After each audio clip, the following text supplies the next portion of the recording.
Welcome to the Explainer. Today, we're jumping right into a really fascinating structural blueprint. It's a design meant to completely overhaul how labor representation actually works for Massachusetts state correction officers. We're going to look at a proposed model that fundamentally rewires how power, leverage, and protection are distributed. So, let's just dive right in.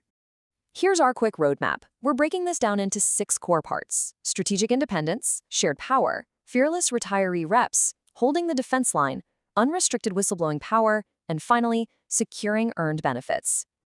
All right, Section 1, Strategic Independence Unlocked. Let's look at the bedrock of this whole blueprint, which cleverly bypasses one of the biggest roadblocks in labor organizing. So, when members of a failing incumbent union need help, and the big traditional unions just refuse to step in? Well, there's a reason for that. It's called the anti-raid rule, specifically Article XX of the AFL-CIO Constitution. It strictly blocks affiliated unions from poaching each other's members.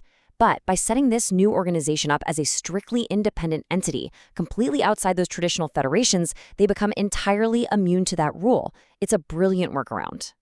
And because it's independent, answering only to Massachusetts General Laws Chapter 150E, the union retains literally 100% of the legal authority and decision-making power locally.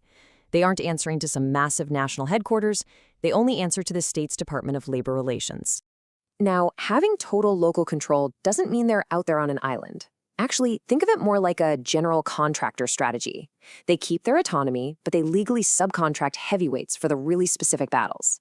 Need collective bargaining? Hire top-tier labor law firms. Need better insurance rates? Tap into larger labor trusts for benefit pooling.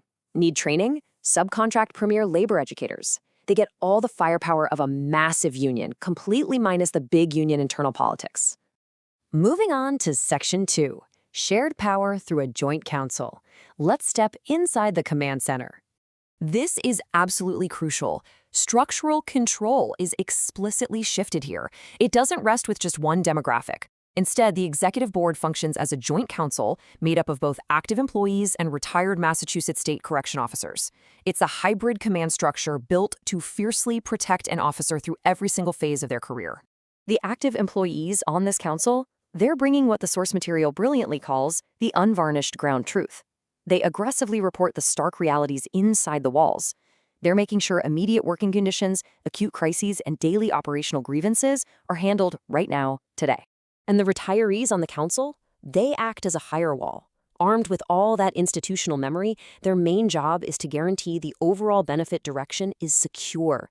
They make sure that short-term flashy gains are never ever accepted if it means selling out long-term deferred benefits like pensions or retiree healthcare.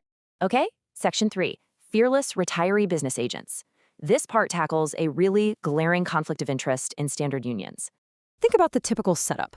Local union reps are usually active employees, right? Well, that makes them inherently vulnerable to management retaliation. We're talking undesirable post assignments, denial of details, or suddenly finding themselves the target of an internal investigation. It often leads to compromised representation just out of pure self-preservation. This new blueprint flips that entirely by using retired veterans as the primary business agents. They're highly trained, but critically, they no longer work for the Department of Correction. Because a retiree's pension is locked in and secured by the Commonwealth, not DOC management, facility management holds absolutely zero leverage over them. Zero. They are totally immune to workplace retaliation. They can walk right into a facility and work exclusively for the members without a single ounce of fear of command staff backlash. Section 4, Holding the Defense Line. Let's see what this impenetrable defense looks like during a highly vulnerable moment: investigatory interviews. Way too often, a younger, active-duty union rep might just sit silently in a hearing out of pure intimidation. But these hardened retiree reps, they bring decades of unmatched tactical knowledge to the table. They deeply understand Weingarten rights, Garrity protections against self-incrimination, and Chapter 150E. They are anything but passive observers. We're talking serious active defense tactics here. If management tries asking leading or inappropriate questions, the retiree rep throws up a stop sign immediately. They halt proceedings, they get objections on the official record. Because they have literally seen every trick and tactic over their own long careers, they simply cannot be bluffed or bullied by internal affairs.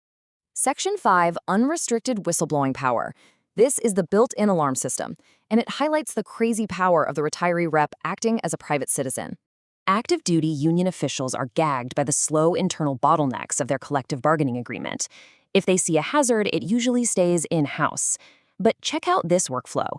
A retiree rep walks in as a legal rep, witnesses a severe safety hazard, and because they are a private citizen, they aren't bound by that employee chain of command.